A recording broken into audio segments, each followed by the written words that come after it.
ఎక్కడ building building కాదు అలాంటిది పోస్ట్ వస్తుంది కదా అలాంటిది.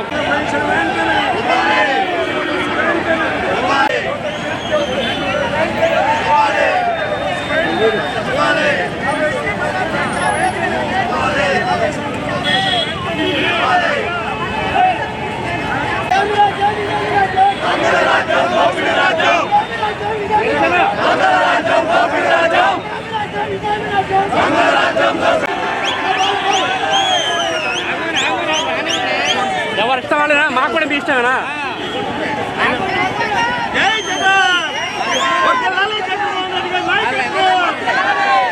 జగన్మోహన్ రెడ్డి గారి నాయకత్వం, జగన్మోహన్ రెడ్డి గారి నాయకత్వం.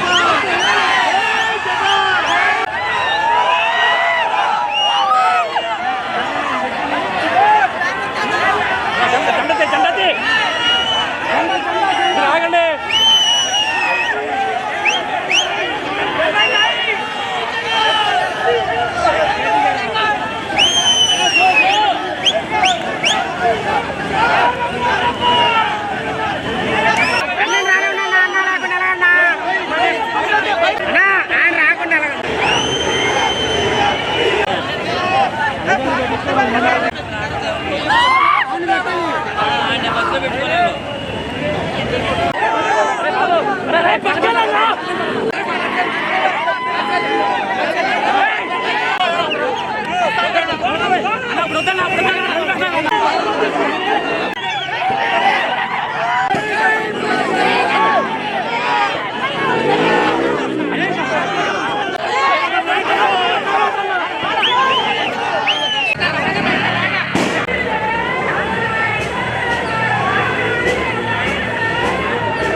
ఏంటి బ్రో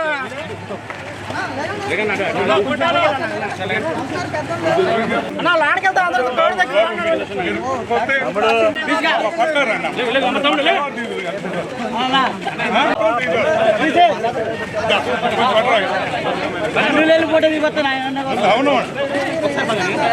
అభిమానం ఉందా మీకు కావాల్సిన ఫోటో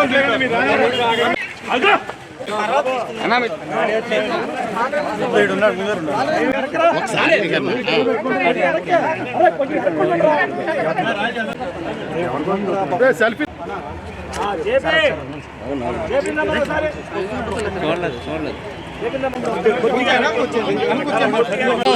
సహకరించాలి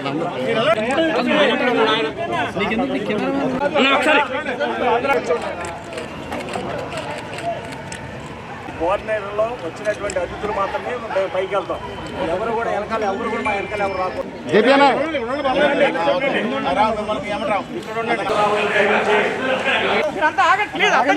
కలెక్టర్ ఆఫీస్ లో కూడా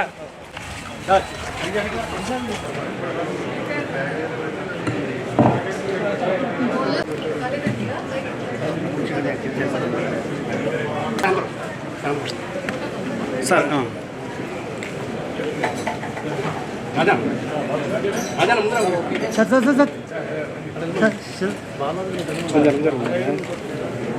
సార్ సిద్ధార్థ్ గారు కొంచెం ఎదరండి సార్.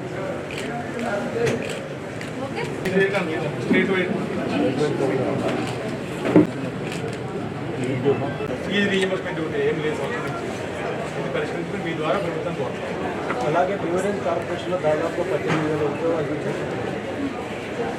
అదే ఎండియూలో కూడా పేషెంట్ ఎవరైతే నడుపుతున్నారో వాళ్ళకి కూడా దాదాపు 10,000 ఉద్యోగాలు. ప్రతి విలేజ్లో కూడా ఇప్పుడు జనవరి ఇస్తామని చెప్తున్నారు, అది కూడా ఇక్కడ వాలంటీర్స్ కూడా దాదాపుగా 10,000 రూపాయలు జీతం ఇస్తామని చెప్పి ఎన్నికలలో 9,000 మంది ఈరోజు ఎదురు చూస్తున్నారు. వీటన్నిటికంటే ప్రప్రథమంగా మా యొక్క మేజర్ రిక్వెస్ట్ ఏమంటే దాదాపుగా 2-3 ఎలక్షన్ల నుంచి 3,000 రూపాయలు నిరుద్యోగ వృత్తి ఇస్తామని చెప్పి ఎలక్షన్లలో ప్రామిస్ చేయడం 5 ఏళ్ళు రూలింగ్ గవర్నమెంట్స్ మాత్రం ఇవ్వకపోవడం అనేది యువకులలో ఒక చాలా నిరుత్సాహాన్ని, కోపాన్ని, ఆగ్రహాన్ని కూడా రేకెత్తిస్తుంది. కాబట్టి ఈసారన్నా కనీసం దాన్ని కన్సిడర్ చేసి రాష్ట్రంలో దాదాపుగా ఒక్కొక్కరు ఒక్కొక్క లెక్క చెప్తున్నారు. కొంతమంది 20 లక్షల మంది నిరుద్యోగులు అంటున్నారు.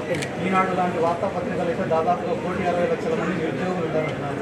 కాబట్టి ఈ నిరుద్యోగ వృత్తిని కూడా బడ్జెట్లో పెట్టి వాళ్ళందరినీ ఆదుకోవాలని చెప్పి కూడా మా యొక్క రిక్వెస్ట్. చూస్తూ రాష్ట్ర వ్యాప్తంగా 26 జిల్లాల్లోని కలెక్టరేట్ల వద్ద ఈవేళ వైఎస్ఆర్ కాంగ్రెస్ పార్టీ యోజన విభాగం ఆధ్వర్యంలో పెద్ద ఎత్తున ధర్నాలకి పిలిపివ్వడం జరిగింది. ఏదైతే చంద్రబాబు నాయుడు గారికి పరిపాటిగా గతం నుంచి కూడా ఎన్నికలకు ముందు వాగ్దానాలు ఇస్తాడు, ఎన్నికలు అయిపోయిన తర్వాత ఆ వాగ్దానాలు పూర్తిగా ప్రజలకి మరి గాలి కొదిలేసేటటువంటి కార్యక్రమం చేస్తూ ఉంటాడు. అందులో భాగంగానే గతంలో మనం చూస్తే 2014 ఎన్నికల్లో కూడా యువతకి సంబంధించి పెద్ద ఎత్తున ఆవేళ వాగ్దానాలు ఇవ్వడం జరిగింది. ఇంటికో ఉద్యోగం ఇస్తా అన్నారు, ఇవ్వలేని పక్షంలో నిరుద్యోగ భృతి 2,000 రూపాయలు ఇస్తామని చెప్పడం జరిగింది. 5 ఏళ్ళు గడిచిపోయింది, ఎక్కడా కూడా ఆవేళ 2014 నుంచి 19 వరకు కూడా ఏ ఒక్క యువతకి కొత్తగా ఒక ఉద్యోగం ఇవ్వలేదు సరికదా. ఉన్నటువంటి ఉద్యోగాలు కూడా ఆవేళ ఎగరగొట్టి కేవలం లోకేష్కి కనీసం మరి పప్పు అని చెప్పి పిలుస్తూ అతనికి ఏదైతే కనీస జ్ఞానం లేనటువంటి వ్యక్తికి ఆవేళ మంత్రి పదవి ఇచ్చి కొత్తగా అతను ఒక్కడికే ఉద్యోగం ఇచ్చారు 2019లో. 5 ఏళ్ళు గడిచిపోయినప్పటికీ కూడా ఎక్కడా నిరుద్యోగ భృతి ₹1 కూడా ఇచ్చినటువంటి పరిస్థితి లేదు. ఈవేళ తిరిగి మళ్ళీ అదే రకమైనటువంటి పరిస్థితులు కనిపిస్తూ ఉన్నాయి. 2024 ఎన్నికల్లో ఏదైతే ప్రధానంగా వాగ్దానాలు ఇచ్చారో సూపర్ 6 పేరిట అందులో ఒకనొక ప్రధానమైనటువంటి వాగ్దానం యువతకి సంబంధించి ఇంటికో ఉద్యోగం ఇస్తామని, లేనటువంటి పక్షంలో 3,000 రూపాయలు నిరుద్యోగ భృతి ఇస్తామని. ఏడాది కాలం గడిచిపోయింది, ఈవేళకి ఎక్కడా కూడా ఏ ఒక్కరికి ఉద్యోగం ఇవ్వలేదు సరికదా. ఓ పక్కన 2.5 లక్షల మంది వాలంటీర్లని ఎత్తేసినటువంటి పరిస్థితి, మరో పక్కన రేషన్కి సంబంధించినటువంటి MDU వెహికల్స్ ఏదైతే మరి దాదాపు 15,000 మంది ఉన్నారో వాళ్ళ ఉద్యోగాలు కూడా తీసేసినటువంటి పరిస్థితి.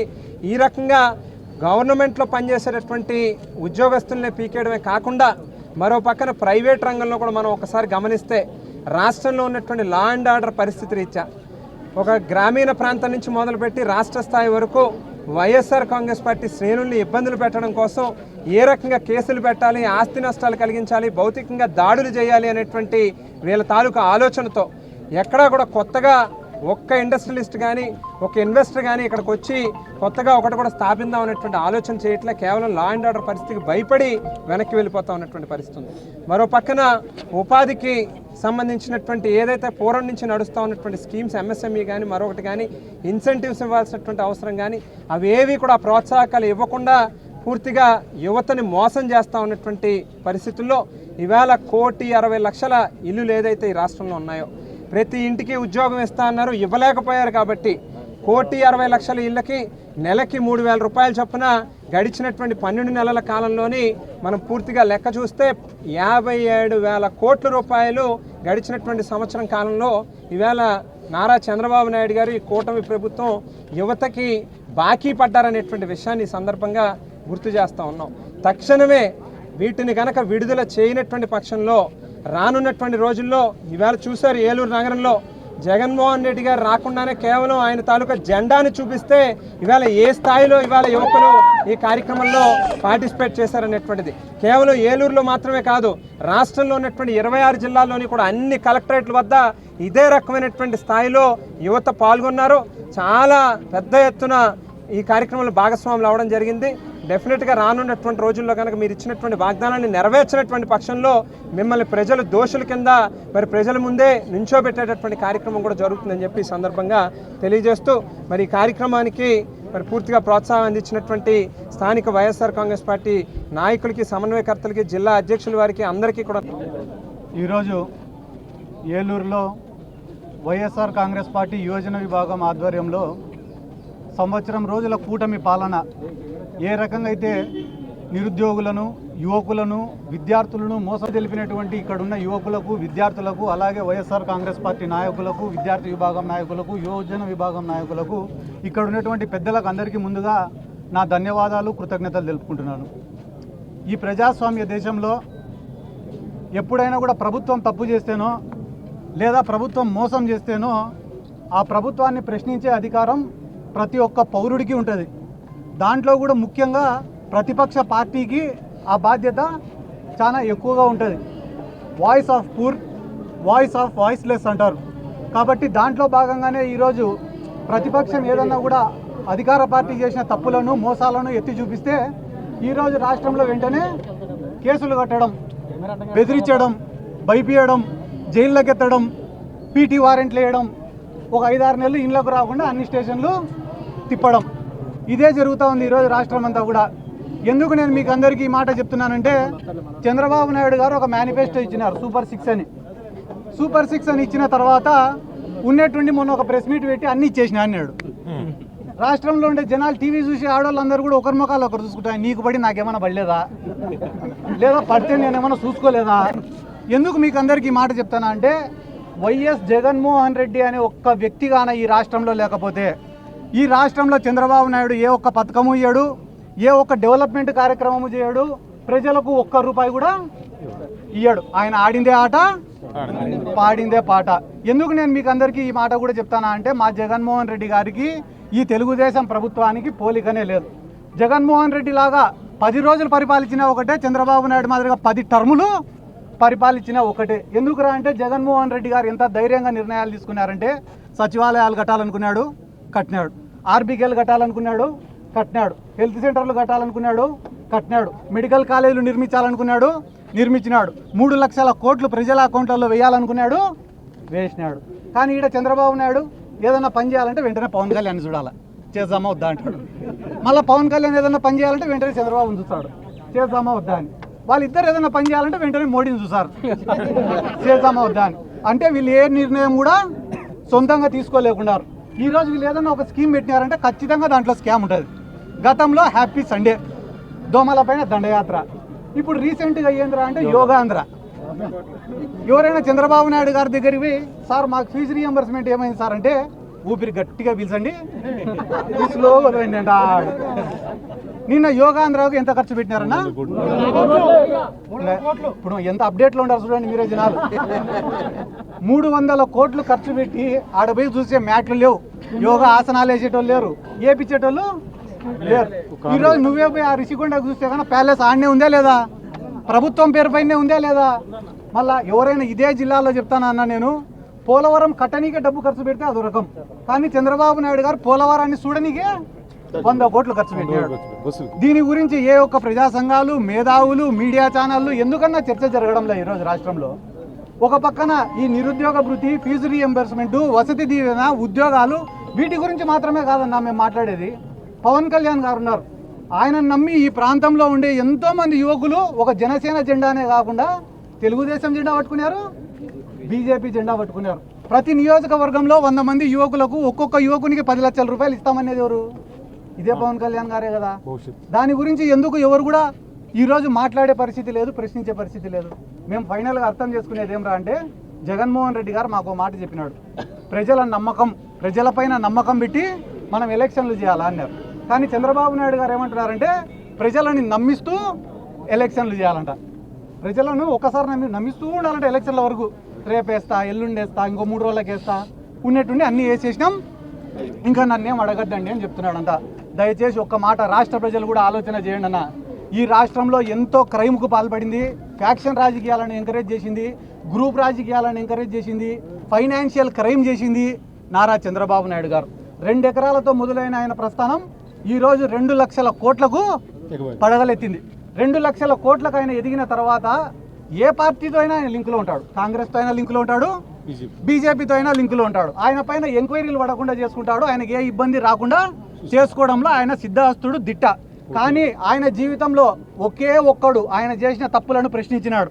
ఎవర్రా అంటే జగన్మోహన్ రెడ్డి. చంద్రబాబు నాయుడు గారు మీరు చేసింది తప్పు, మీరు చేసినది అవినీతి, మీరు చేసింది దోపిడీ, ఎన్నో హత్యా రాజకీయాలు మీరు చేసినారని చెప్పి ప్రశ్నించి ఆయన పైన స్కిల్ డెవలప్మెంట్ కేసులో ఆయన 52 రోజులు జైల్లో వేస్తే ఏ రకంగా చిత్రీకరించినారు తెలుసా అన్న? ఒక నెల్సన్ మండేలా, ఒక మహాత్మా గాంధీ, ఒక భగత్ సింగ్ని ఎత్తుకవే 50 రోజులు లోపల వేసినట్టు బిల్డప్ బయట. 2 లక్షల కోట్ల అవినీతి చేసినోడిని లోపల వేసాడని ఏ ఒక్కడు కూడా మాట్లాడలే అన్న. కానీ ఒక్క మాట అడుగుతా, మీరే చెప్పండి అన్న, ఎవరైనా ఈరోజు రాష్ట్రంలో ఒక పొట్టకూటికి గతి లేని వాళ్ళు, ఒక పూట భోజనం చేయలేని వాళ్ళు జగన్మోహన్ రెడ్డి గారి పైన అభిమానంతో, వల్గర్గా పోస్టులు పెట్టిన వాళ్ళని ఏమైనా చేసుకోండి, జగన్మోహన్ రెడ్డి గారి పైన అభిమానంతో ఒక్క పోస్టింగ్ పెడితే గాన సోషల్ మీడియాలో ఒకటే కంప్లైంట్ పైన 20 స్టేషన్లు తిప్పుతున్నారు, ఒకటే కంప్లైంట్ పైన 30 జైలు తిప్పుతున్నారన్న. ఒక పొట్టకూటికి గతి లేనివాడు, ఒక అమాయకుడు, కేవలం వైఎస్ఆర్ కుటుంబం పైన అభిమానం ఉంటే చాలు వాళ్ళని ఎత్తుకవి జైల్లో పెడతారే.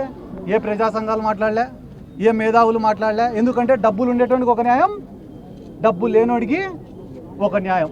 ఇవన్నీ చూపించే మీడియా వాళ్ళు కూడా ప్రశ్నించాలని చెప్పి నేను కోరుకుంటూ, ఎందుకంటే గాన జగన్మోహన్ రెడ్డి అనే ఒక్క వ్యక్తి కానీ లేకపోతే అన్న, మీరు మళ్ళీ ఈ పాయింట్ రాసి పెట్టుకోండి, ప్రశ్నించే జగన్మోహన్ రెడ్డి ఒక్కడు కానీ లేకపోతే ఈ రాష్ట్రంలో ఉండే ప్రజలకు నిన్న మొన్న ఒక పథకం వేసినాడు, ఏందన్నది తల్లికి వందనం. కానీ మా గ్రామాలలో ఈ రోజుకి కూడా దాన్ని అమ్మఒడి అంటారు.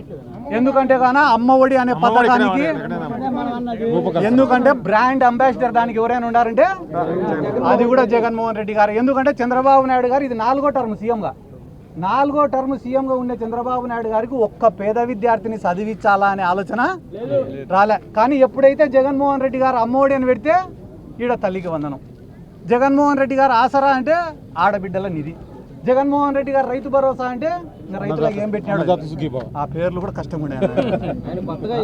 కాబట్టి ఇవన్నీ ఈరోజు కలెక్టర్ గారికి కూడా రిప్రజెంటేషన్ ఇవ్వడం జరిగింది.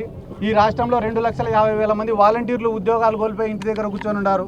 ఈ రాష్ట్రంలో దాదాపుగా బివరేజ్ కార్పొరేషన్ ద్వారా ఎవరైతే ఉద్యోగాలు సంపాదించుకున్నారో వాళ్ళు ఒక 18,000 మంది ఉద్యోగాలు పోగొట్టుకొని ఉన్నారు. అలాగే MDU వెహికల్స్ వాళ్ళు కూడా దాదాపు 10,000 మంది ఉద్యోగాలు పోగొట్టుకున్నారు. ఇంతమంది జీవితాలతో చెలగాటమాడుతున్న ఈ ప్రభుత్వం ఇప్పటికైనా కనువిప్పు కలిగి మేల్కొని కక్షపూరితమైన రాజకీయాలు, రివెంజ్ రాజకీయాలను పక్కన పెట్టి ఏవైతే వాగ్దానాలు చెప్పి అధికారంలోకి వచ్చినారో వాటిని ఫుల్ఫిల్ చేయాలని చెప్పి మనస్ఫూర్తిగా కోరుకుంటూ, ఈ కార్యక్రమాన్ని ఇంత విజయవంతంగా జరిపించినటువంటి ఈ జిల్లా నాయకులకందరికీ, విద్యార్థులకందరికీ, మా యువజన విభాగం అధ్యక్షులు నాని గారికి అందరికీ కూడా మరొకసారి నా ధన్యవాదాలు తెలుపుకుంటూ సెలవు తీసుకుంటాను.